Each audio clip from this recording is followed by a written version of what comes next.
To be seen by Seer.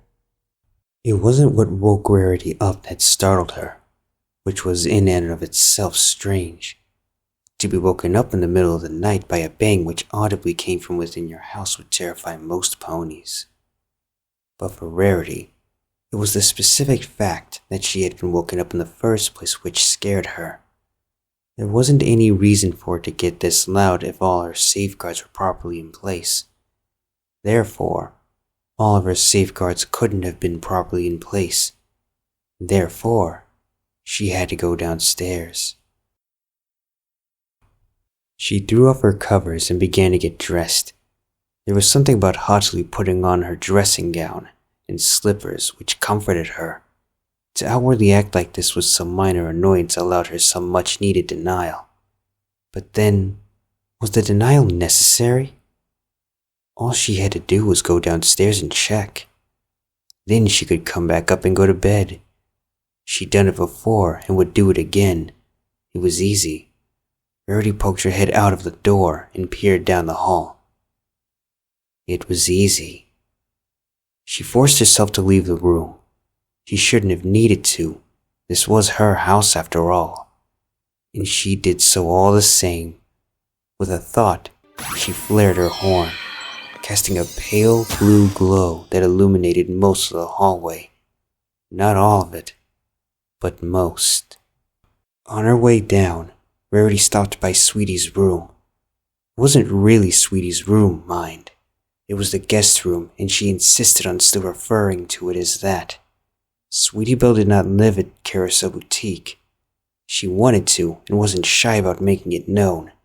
Their parents also talked to Rarity often and at length about how much the filly would love to finally move in. And the truth was that Rarity would have loved her to as well. But there was another knocking noise from downstairs, and so Sweetie had to continue living at their parents' house. She only stayed when it was unavoidable, and there were rules. Most important of these was that when she went to bed, the filly would be locked in her room until morning. Sweetie had obviously not been very happy about this, but it was either that or she didn't stay at all. So of course she acquiesced. Rarity gave the door handle a stiff turn, and was relieved to find it was still locked. There was no reason it wouldn't be, as Rarity had locked it from the outside and then locked away the key in her own dresser. But it was still good to check. She was fine in there anyway. There was an in-suite and a bed even more comfortable than Rarity's. She'd be fine. Rarity finally reached the top of the stairs. Her horn light didn't penetrate nearly as well into the gloom as she would have hoped. Down there was a column of dark. It was syrupy, thick, far too tangible for something that should have been anything but. She had to go through it, but her legs wouldn't move. Rarity had never had many nightmares. It wasn't an ailment she suffered, thankfully, but on one such rare occasion, back when she was around Sweetie's age, she had woken in a panic, doused in a film of nervous sweat. She had wanted to go to her parents' room for comfort. However, when she left her room, she'd been confronted with a pitch-black hallway and the debilitating, infantile terror of the dark. The kind everyone had back then, and that everyone lied about not having now. It had paralyzed her between fear in her own room or fear on the way to salvation. It was a memory that Rarity had been coming back to more and more as of late. So she remained on the top of the stairs, feeling like a filly again, until she heard another knock. It wasn't as loud as the one that had woken her up, but it was louder than the previous one. She braved the first step, and then she braved the second, and all because she had to. The horn light cast long, alien shadows as she took it step by step, cringing whenever the wood beneath her carpet creaked. Nothing could hear her, of course. Well, she didn't think anything could. it had never been necessary or pertinent to find out. There was another knock, and Rarity realized she didn't care whether anything could hear her. She marched down the stairs, full confidence driving her forward in the absence of any genuine courage. Her indignant glare was a nice mask for the fact that she just wanted to go upstairs to bed.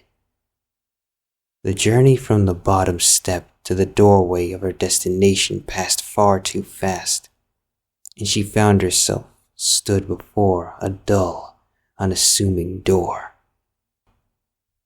It had been a blur of her body vetoing her fear, legs dragging an unwilling mind because all she needed to do was check, and then she could go back upstairs. Unless there was something wrong, then she didn't know what she'd do. Rarity unlocked the door and let her eyes adjust to the gloom. The initial assessment was good. There was nothing that looked out of the ordinary after a cursory glance around. Storage space. That was what she told visitors. Because why would she tell them anything else? It wouldn't do to tell them that old buildings have memoirs, new things we'd all forgotten. They had secrets, and secrets needed keeping somewhere. That would be too intense, too much a splurging announcement of self-pity. So she said storage space, resolute in the knowledge that she was technically correct. The centerpiece of the room was an enormous mirror. It was at least 3 times as high as Rarity, with ornate golden accents that would have made it the envy of any designer's showroom. Rarity had only looked into it once during the daytime. The rules allowed it to be looked into during the daytime. It was the nights which were complicated. There was something about it that was off. It was clearly old, but it wasn't identifiably old. It was necessary for Rarity's work for her to be able to have something aesthetically pinned to a time period and design school within seconds of a glance. But the mirror didn't adhere to that. Its golden accents were baffling, like nothing of this earth. The runes carved into it were of no language she'd ever seen. This was all recalled from memory, however. At present, none of its splendor could be seen. It was totally covered up by a thick, heavy blanket. She hoped that soon she'd forget what it looked like, and that the house would be the only one to remember. Regardless of whether it was safe in the daytime, Rarity didn't look into the mirror anymore. She'd once been tempted to show Twilight during the day to see if she could identify it, but the idea of showing it to someone else felt obscene. The burden shared wouldn't have been halved. It would have been multiplied. Rarity wouldn't let that happen. What if Twilight didn't know where it came from? What if no one did? What if she didn't listen to Rarity and came by to study it at night? What if she pulled the blanket down? No. It was better to leave it in her storage space, locked where it needn't remind her of itself day in, day out. She brightened her horn, giving herself a better look, and walked up to the mirror. She breathed a sigh of relief. Her blanket was still covering the entire thing. She breathed a sigh of relief. Her blanket was still covering the entire thing. She couldn't see a single square millimeter of it uncovered. It was fine.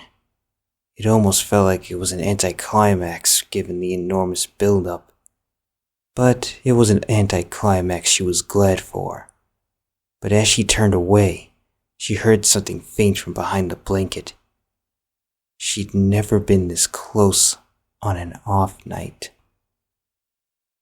And though it had sickened her, Rarity had walked through that darkened hallway on that night, so long ago.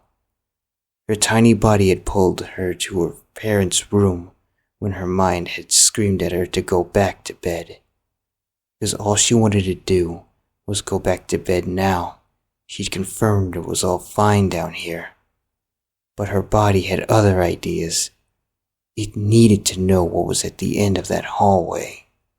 It had covered the mirror for years, and if she could just listen for a few seconds and not hear anything, then maybe there was nothing to hear at all. Rarity leaned forward, putting her ear as close to the blanket as she could stand. She flinched for a moment when the velvet brushed her ear, but then she was recovering and moving in closer still, head cocked, neck stretched, ears straining for something other than her own heartbeat. Rarity listened. When she'd walked through that hallway and got to her parents' room years ago, it had all seemed okay for a second, until her eyes had adjusted to the dark and she'd found her mother standing silently and her father nowhere to be seen. It was like the beginning of falling off the precipice, the moment you realize something is much more wrong than you'd ever dare think. It was like that now as well, when she heard a sudden, steady knocking from behind the blanket. And when she was a filly seeing her mother standing so unnaturally, half lit by whatever moonlight could filter through the curtains, she hadn't realized she was still in a nightmare, because if she had just known that then, she might have known the worst was yet to come. When her mother abruptly started towards her, shrieking, it was like her world was burning. Then she woke for real. Screaming her heart out in sheets soaked in sweat and worse, a child unable to tell the mother that ran in why her presence seemed to make the fear worse. It was a memory she was coming back to more and more, so often these days. Rarity remembered the lurching feeling of being up on that precipice, when the knocking from behind the blanket stopped. She got a couple of seconds of silence, and then her world was burning all over again, when something slammed into the glass. Only when she fell back and grabbed out, body vetoing the wishes of her mind to just fall and leave the blanket in place, did Rarity realize why it had knocked so much tonight. It had tricked her, because her hooves found purchase, and her body didn't want to fall, and the only purchase around was a heavy blanket covering a mirror from a time no one remembered. Rarity's heart thundered, and for just a split second, she thought she'd seen herself in the brief flash of mirror exposed as the blanket came down. But she closed her eyes instantly, and she knew she couldn't have seen herself. She couldn't have. Her mind exploded and her horn burned as she fumbled desperately to get the blanket back in place, to cover it, and to end the nightmare in earnest. It was good that her heart hammered so much that the fury of her magic produced a crackling, static hum. It was good to have something to drown out the frenzy of knocking and pounding, the physical, violent orders to turn around and look, and for the briefest of seconds, as she bit her tongue until it bled and finally managed to get the blanket back in place, she thought she might have heard something call her name. When the mirror was safely covered again, she finally opened her eyes. The storeroom was normal. It was over. She couldn't see anything save for the deep black of a thick blanket, covering a mirror in her storeroom. The knocking had turned into a patient, beating scrape on glass. It was still there. It would always be there. But now she could go back to bed. Now she at least knew she was fully awake, like when her mother had held her and managed to make Rarity less scared. Even though she was still scared that night, even though she was still scared now. Rarity gave the mirror one final check. She then hastily trotted out of the storeroom and was careful to lock the door behind her. And after a short while, the scraping from behind the blanket drew to a fretful, unsatisfied stop.